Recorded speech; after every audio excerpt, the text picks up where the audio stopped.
মেঘালয় রাজ্যের রাজধানী শিলংয়ে বিশ্বকবির একটি সুন্দর বাড়ির খোঁজ পাওয়া মাত্রই সকালে বেরিয়ে পড়েছিলাম সেই বাড়ির উদ্দেশ্যে।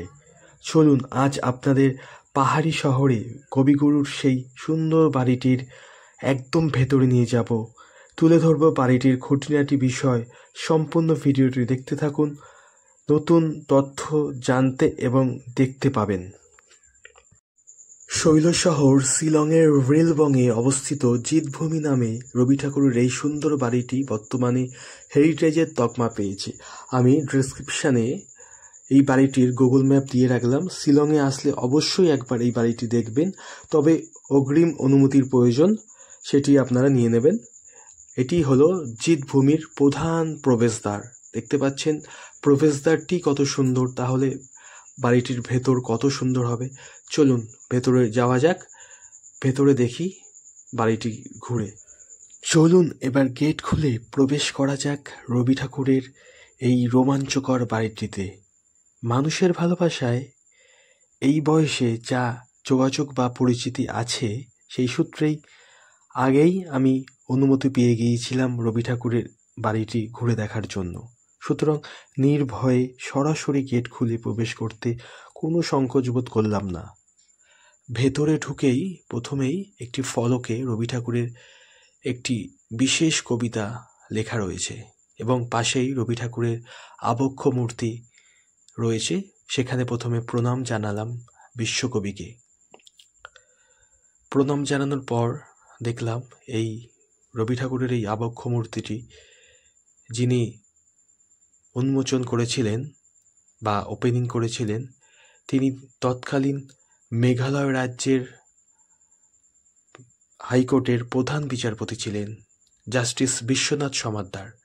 তিনি চলুন এবার বিশ্বকবির বাংলো বাড়িটির ভেতরে ঘুরে দেখা যাক। দেখুন অপূর্ব একটি বাংলো বাড়ি, তাও আবার পাহাড়ের কোলে।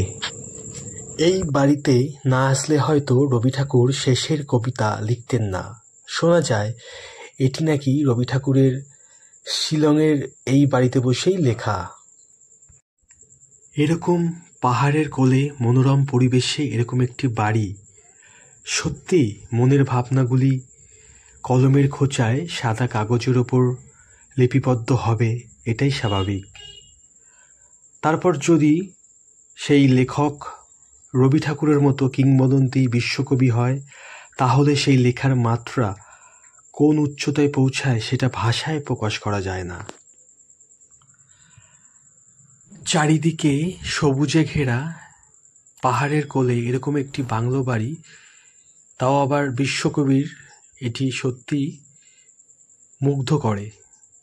এবং বাড়িটিতে ঢোকা মাত্রই একটি অভূতপূর্ব অনুভূতি উপলব্ধি হয়েছিল, জানি না সেটি কেন। বাড়ির সামনে ফুলের গাছ এবং বাড়িটির পেছন দিকটা নিয়ে যাব আপনাদের। দেখুন বাড়িটির চারিদিকে অনেকখানি জায়গা রয়েছে এবং আস্তে আস্তে আমরা বাড়িটির পেছন দিকে যাচ্ছি। পেছন দিকেও অনেকখানি জায়গা রয়েছে এবং বিভিন্ন নকশা করা রয়েছে বাড়িটি। আর এখানে বিভিন্ন ফুলের গাছ এবং জবা ফুলের গাছ, আমরা পশ্চিমবঙ্গে অনেক দেখি জবা ফুল, এবং জবা ফুল সহ বিভিন্ন ফুলের গাছে বাড়িটির পেছন দিকটা সাজানো রয়েছে।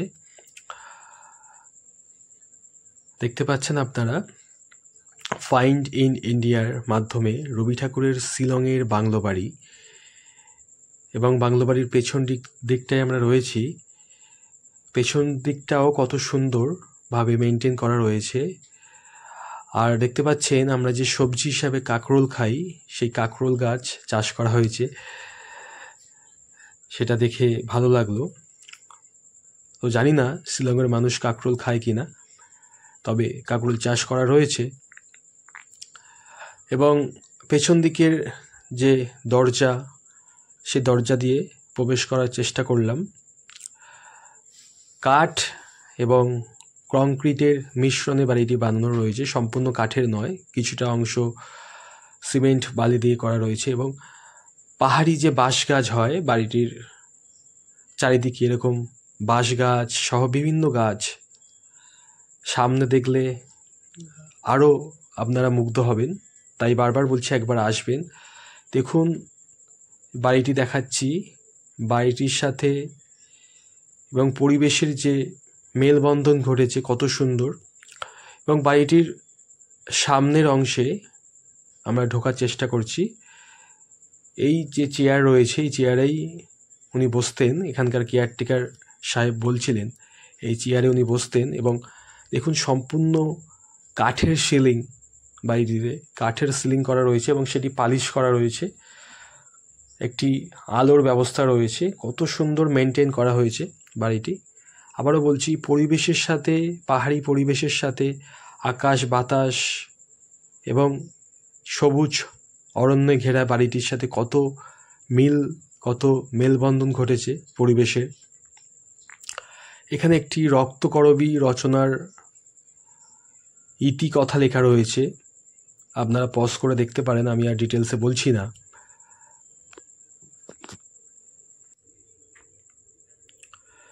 আবারও আমরা বাড়িটির সামনের অংশ দেখাচ্ছি, সবুজে ঘেরা, পাহাড়ের শীতল বাতাস বয়ে যাচ্ছে বাড়িটির চারিদিকের অরণ্যের উপর থেকে, কত সুন্দর শীতল বাতাস। এবং বাড়িটির উঠোনে দাঁড়ালেই একটা অভূতপূর্ব অনুভূতি আপনাকে মুগ্ধ করবেই, এটা হলপ করে বলতে পারি। আবারও বলছি, পাহাড়ের পরিবেশ, আকাশ বাতাস এবং এই বাড়িটি একসাথে মিলেমিশে যে মেলবন্ধন ঘটিয়েছে পরিবেশের, সেটি ভাষায় প্রকাশ করা যায় না। বর্তমানে দেখুন কত সুন্দর ফুলের গাছ এবং বিভিন্ন গাছ বাড়িটির মধ্যে শোভা বাড়িয়েছে। কলকাতার একজন চিকিৎসক এবং তার চিকিৎসক পত্নী, যিনি শিলংয়েরই বাসিন্দা, ওনারা দুজন মিলে বাড়িটির বর্তমান মালিক। ওনারাই এখানে সুন্দরভাবে মেনটেন করে রেখেছেন এবং মেঘালয় সরকারের সাথে যৌথ উদ্যোগে বাড়িটি রক্ষণাবেক্ষণ হয়। তো আবারও বলছি, আপনারা যখন আসবেন শিলংয়ে একবার রবি ঠাকুরের বাড়িটি পরিদর্শন করবেন, আপনাদের মুগ্ধ করবে, এটা হলপ করে বলছি। দেখুন পাহাড়ি, দূর থেকে ভেসে আসা পাহাড়ের শীতল বাতাস রবি ঠাকুরের এই বাংলো বাড়ির যে সবুজ গাছ, সেই গাছের ওপর পড়ছে এবং আমার এক অভূতপূর্ব অনুভূতি হয়েছে রবি ঠাকুরের এই যে চেয়ারে ব্যবহার করতেন রবি ঠাকুর নিজে, সেই চেয়ারে যখন আমি বসলাম, তো একটা অভূতপূর্ব অনুভূতি। যদিও এই চেয়ারে বসার যোগ্যতা আমার নেই, হ্যাঁ লেখা আমার একটি ভালোবাসার বিষয়, তাই বলে রবি ঠাকুরের চেয়ার এইটা মানা যায় না, তবু শখবশত আবেগবশত এই চেয়ারে বসেছি। যাই হোক, আমার জীবনের একটি অন্যরকম অনুভূতি আপনাদের সাথে আজকে শেয়ার করলাম। তো ভালো লাগলে পাশে থাকবেন, ফাইন্ড ইন ইন্ডিয়ার সাথে থাকবেন। সবাই যারা ঘুরতে ভালোবাসেন ঘুরবেন। আর এরকম কোনো তথ্য জানা থাকলে অবশ্যই কমেন্টে জানাবেন। আমরা ফাইন্ড ইন ইন্ডিয়া সেখানে গিয়ে সেই তথ্য সুন্দরভাবে তুলে ধরার চেষ্টা করব। দেখতে পাচ্ছেন যে এরকম চেয়ার পাতা রয়েছে যেখানে গেস্ট আসলে বসার ব্যবস্থা, এবং বাড়িটির যে সিলিং করা রয়েছে কাঠের পালিশ করা সিলিং, সেখানে সুন্দর ঝাড়বাতি লাগানো রয়েছে এবং ওয়েল মেনটেন করা রয়েছে সম্পূর্ণ বাড়ি। এবং রবি ঠাকুরের ব্যবহার করা কিছু জিনিসপত্র এখানে রয়েছে। প্রথমেই বলছিলাম যে কথা, রবি ঠাকুর যেসব জিনিসপত্র ব্যবহার করতেন তার কিছু অংশ এখনও সেখানে রয়েছে। এবং এখানে দেখতে পাচ্ছেন সম্পূর্ণ কাঠের নয়, কিছু কাঠের এবং কিছু সিমেন্ট বালির মিশ্রণে এই বাড়িটি তৈরি করা হয়েছিল সেই সময়, এবং সেটি এখনও মেনটেন করা হচ্ছে। তো যাই হোক, ভিডিওটি শেষ করছি। তো আপনারা কমেন্টে জানাবেন কেমন লাগলো, পাশে থাকবেন, কমেন্ট করবেন, শেয়ার করবেন বন্ধুদের সাথে। আপনারা যারা ঘুরতে ভালোবাসেন তারা ঘুরুন, এবং কোনো নতুন কিছু তথ্য থাকলে আমাদের সাথে শেয়ার করুন। ভালো থাকবেন, টাটা।